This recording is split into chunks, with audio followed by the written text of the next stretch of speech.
베드로전서 2장 11절로 25절 말씀 한 절씩 교독하겠습니다. 사랑하는 자들아, 거류민과 나그네 같은 너희를 권하노니 영혼을 거슬러 싸우는 육체의 정욕을 제어하라.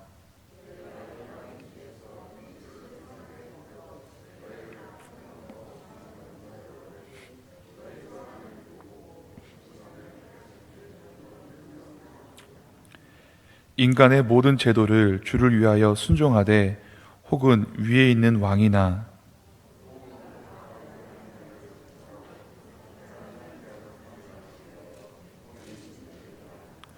곧 선행으로 어리석은 사람들의 무식한 말을 막으시는 것이라.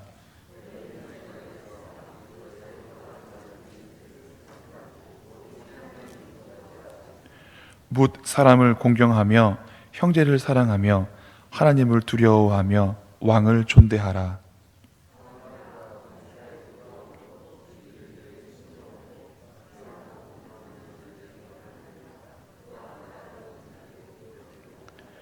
부당하게 고난을 받아도 하나님을 생각함으로 슬픔을 참으면 이는 아름다우나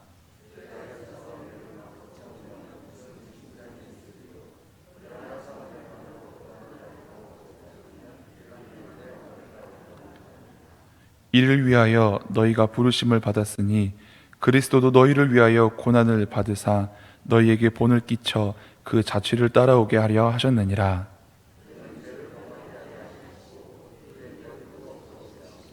욕을 당하시되 맞대어 욕하지 아니하시고 고난을 당하시되 위협하지 아니하시고 오직 공의로 심판하시는 이에게 부탁하시며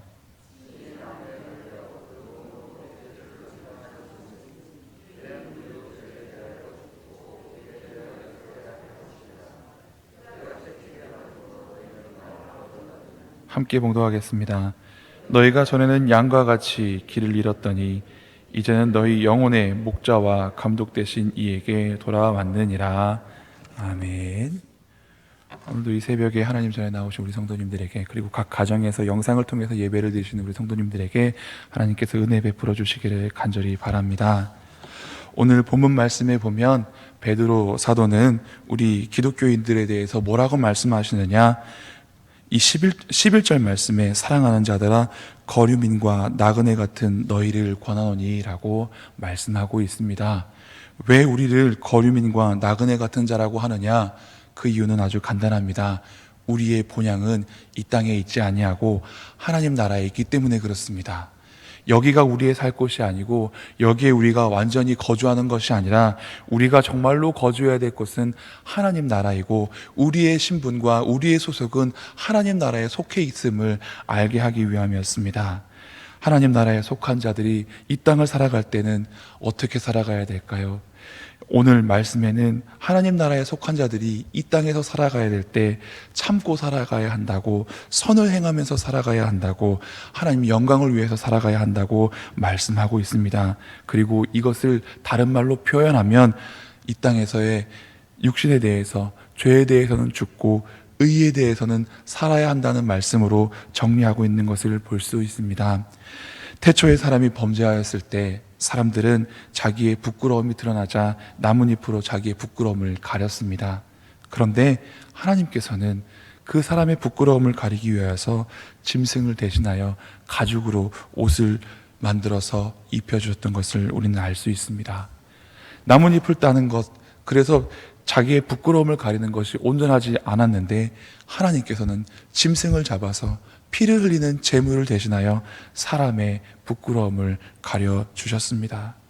이후에 하나님께서는 레위기를 통하여서 죄를 범한 사람이 어떻게 하나님께 나아갈까 가르쳐 주셨습니다. 제사에 대해서 말씀해 주셨습니다. 로마서 6장 23절에 죄의 삭은 사망이라고 말씀하고 있습니다. 그렇습니다.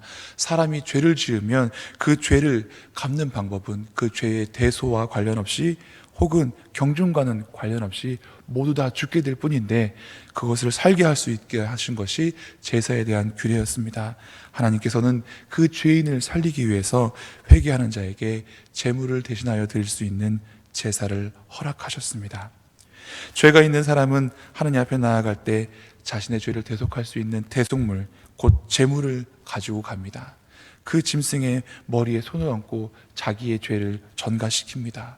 그리고 그 짐승을 자기를 대신하여 잡아 죽임으로 말미암아 자기가 살 수 있는 기회를 얻습니다. 하나님께서는 그 짐승의 죽음으로 대신하여 사람을 받으셨던 것입니다. 그러나 사람들이 계속해서 죄를 지었습니다. 그래서 하나님께서는 이런 진실한 회개가 없는 사람들의 형식적인 제사에 대해서 이사야 1장에 이렇게 말씀하십니다. 헛된 재물을 다시 가져오지 말라. 분향은 내가 가증히 여기는 바요, 월삭과 안식일과 대회로 모이는 것도 그러하니 성회와 아울러 악을 행하는 것을 내가 견디지 못하겠노라. 내 마음이 너희의 월삭과 정한 절기를 싫어하나니 그것이 내게 무거운 짐이라 내가 지기에 곤비하였느니라. 아멘.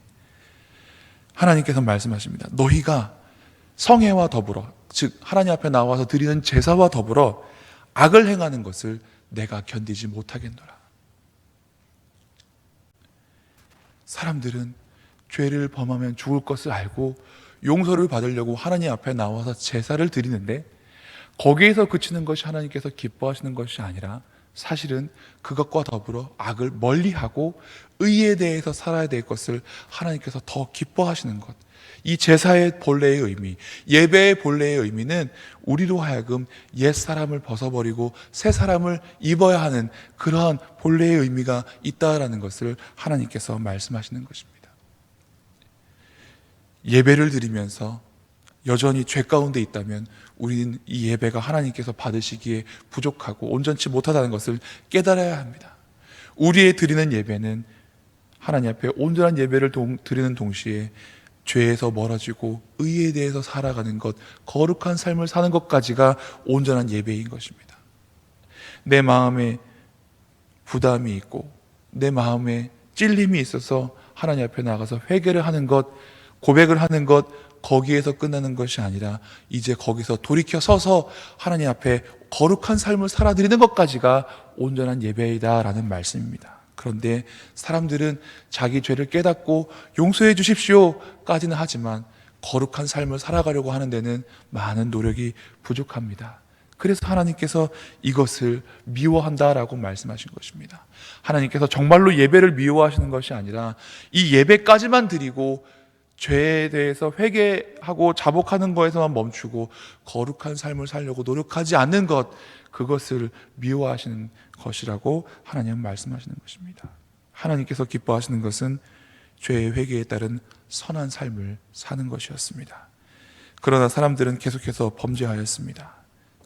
그래서 하나님께서 마지막으로 하나밖에 없는 아들을 우리 죄를 위하여 십자가에 달려 죽기까지 내어 주셨습니다. 우리 죄를 용서해 주시기 위해서, 계속해서 죄를 지을 때마다 재물을 갖고 오는 것을 멈추게 하기 위해서 흠없고 온전하고 죄 없으신 하나님의 어린 양 예수 그리스도를 우리에게 내어 주신 것입니다. 그래서 우리가 예배 드릴 때 더 이상 재물을 잡지 않아도 되는 것입니다. 예수님께서 우리의 재물이 되어 주셨기 때문에 그렇습니다. 이것은 죄인인 우리를 사랑하시는 하나님의 사랑의 표현입니다. 하나님께서 100세에 얻은 아들을 아브라함에게 바치라고 합니다. 아브라함이 칼을 들어 그 아들을 잡으려고 할 때 하나님께서 이렇게 말씀하십니다. 아브라함아, 내가 이제야 하나님 경외하는 줄을 아노라. 그 아이에게 손을 대지 말라. 그런데 아브라함에게 아들을 요청하셨던 하나님께서 우리에게 그 아들을 내어 주셨습니다. 그래서 로마서 5장 8절에 이렇게 말씀하십니다. 우리가 아직 죄인 되었을 때 그리스도께서 우리를 위하여 죽으심으로 하나님께서 우리에게 대한 자기의 사랑을 확증하셨느니라. 이달 우리 교회가 함께 암송해야 될 말씀입니다. 아브라함에게만 아들을 바치라고 한 것이 아니라 네가 나를 사랑하는지, 네가 나를 경외하는지 내가 알기를 원한다라고 하면서 아브라함에게만 그것을 원한 것이 아니라 우리에게 대하여서 내가 너희를 이렇게 사랑한다, 이렇게까지 너희를 사랑한다 알려주시기 위해서 그 아들을 내어주신 것입니다. 그렇다면 이 사랑을 받은 우리는 어떠한 삶을 살아야 할까요? 오늘 본문 다시 한번 보겠습니다. 11절 말씀 제가 다시 봉독해 드리겠습니다. 사랑하는 자들아, 거류민과 나그네 같은 너희를 권하노니 영혼을 거슬러 싸우는 육체의 정욕을 제어하라. 아멘. 육체의 정욕을 제어하라. 곧 육체의 정욕을 죽여야 한다라는 말씀입니다. 또 계속해서 하나님 말씀하십니다. 13절입니다. 인간의 모든 제도를 주를 위하여 순종하되.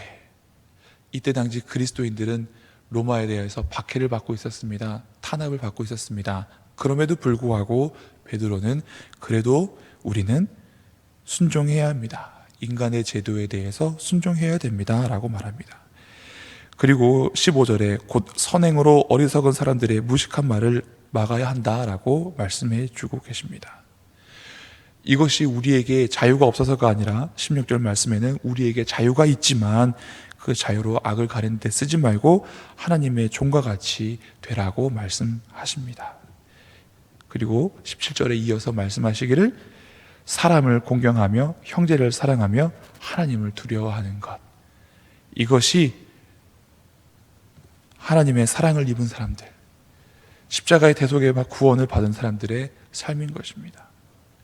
그리고 18절에는 사환들, 종의 신분을 가지고 있는 사람들 중에 기독교인들에게 이렇게 말씀하십니다. 범사의 두려움으로 주인들에게 순종하되 선하고 관용하는 자들에게만 아니라 또한 까다로운 자들에게도 그리하라. 주인이 선하고 착하고 관용하는 사람, 그 사람에게만 하인이 잘할 것이 아니라 까다로운 주인이 있더라도 그 주인에게도 잘해야 된다라고 말씀하고 있습니다. 뒤에 있는 이 모든 말씀들을 보면 억울함을 당해도 그것을 참고 온전히 대하라 라고 말씀하고 있는 것을 우리는 알 수 있습니다. 그런데 이렇게 한 이유가 무엇이냐? 바로 예수님께서 본을 보이셨기 때문이다 라고 말합니다. 21절 말씀입니다. 이를 위하여 너희가 부르심을 받았으니 그리스도도 너희를 위하여 고난을 받으사 너희에게 본을 끼쳐 그 자취를 따라오게 하려 하셨느니라. 예수님도 얼마든지 십자가 거절하실 수 있었습니다. 예수님도 얼마든지 예수님을 향하여서 조롱하고 핍박하는 사람들 심판하실 수 있었고 벌을 내리실 수도 있었습니다. 천사들을 명하여서 그들을 다 죽일 수도 있었습니다. 그런 능력이 있으셨고 그런 자유가 있으셨습니다. 그러나 주님께서는 그렇게 하지 아니하시고 우리에게 본을 보이셔서 침을 뱉는 자들을 향하여서 저주하는 자를 향하여서 오히려 하나님께 기도합니다. 아버지여 저들의 저를 사하여 주옵소서. 저들은 저들이 하는 일을 알지 못하나이다. 이와 같이 예수님께서 행하셨기 때문에 본을 보이셨기 때문에 그 사랑을 받은 우리도 십자가의 구속을 받은 우리도 예수님과 같이 따라 행해야 된다라고 베드로는 말씀하고 있습니다. 나아가 24절 말씀에 예수님께서 십자가에 달리셨던 부활의 의미를 우리에게 설명해 주십니다. 친히 나무에 달려 그 몸으로 우리 죄를 담당하셨으니 이는 우리로 죄에 대하여 죽고 의에 대하여 살게 하려 하심이라. 예수님께서 십자가를 지신 이유는 우리의 죄물이 되기 위함뿐만 아니라 이제 예수님을 그리스도로 하나님의 아들로 나의 구원자로 고백하는 자들로 하여금 죄에 대해서 죽고 의에 대해서 살게 하려는 목적이 있으셨다라는 것을 우리는 이제 말씀으로 깨달은 것입니다. 우리는 썩어져가는 구습을 쫓는 옛 사람을 이제는 벗어버리고 새 사람을 입어야 합니다. 지금 우리가 세례가 간소화되어서 머리에 이렇게 물을 끼얹었지만 예수님 당시에는 사람을 물에 잠갔습니다. 물속에 들어가면 사람이 살 수 있을까요? 없을까요? 없습니다. 곧 죽는다는 것을 뜻합니다. 다시 그 죽은 사람을 건져냅니다. 즉 세례는 물로서 씻는다라는 의미도 있지만 정말로 온전히 옛사람이 죽어버리고 새로운 사람으로 거듭난다라는 의미를 포함하고 있는 행위이기도 합니다. 우리가 하나님 앞에서 이렇게 죄에 대해서 죽어야 합니다. 거기서 끝나는 것이 아니라 예수님께서 다시 부활하신 것처럼 우리도 의에 대해서 새롭게 살아야 하는 것입니다. 예수님께서 요한복음 3장에서 니고데모에게 뭐라고 말씀하십니까? 사람이 물과 성령으로 거듭나지 아니하면 하나님 나라에 갈 수 없다라고 말씀하십니다. 우리는 거듭나야 하는 것입니다. 새로운 사람으로 태어나야 하는 것입니다. 마지막으로 한 사람을 소개해드리고 말씀 마치도록 하겠습니다. 여러분 노벨상을 아십니까?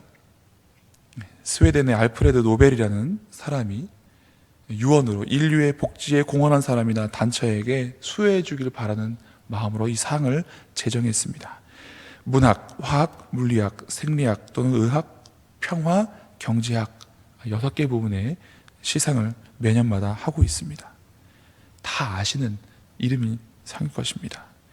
스웨덴에서 태어난 노벨은 화학자고 발명가로서 두각을 나타내다 33살의 나이에 그 폭탄인 다이너마이트를 발명하여 당대에 유명하고 수많은 돈을 번 부호가 되었습니다. 그때 당시에는 산업혁명에 의해서 석탄이 중요한 자원이었었는데 사람들이 이렇게 채굴을 하던 것을 다이너마이트로 쉽게 더 많은 자원들을 캘 수 있는 방법을 발견해서 금방 부자가 되고 유명한 사람이 되었습니다.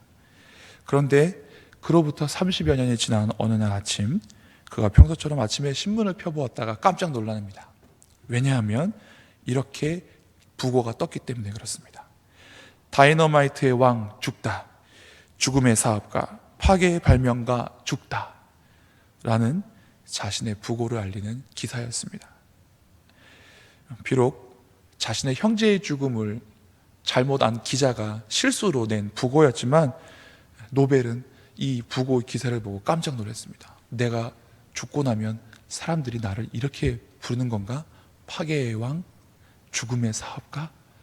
내가 인생을 여태까지 이렇게 살았는가? 라고 깊이 생각하게 되었습니다. 정말로 내가 죽는다면 이 기사가 사실이 되는 건 아닐까? 오늘이라도 내가 죽으면 사람들이 나를 어떻게 평가할까?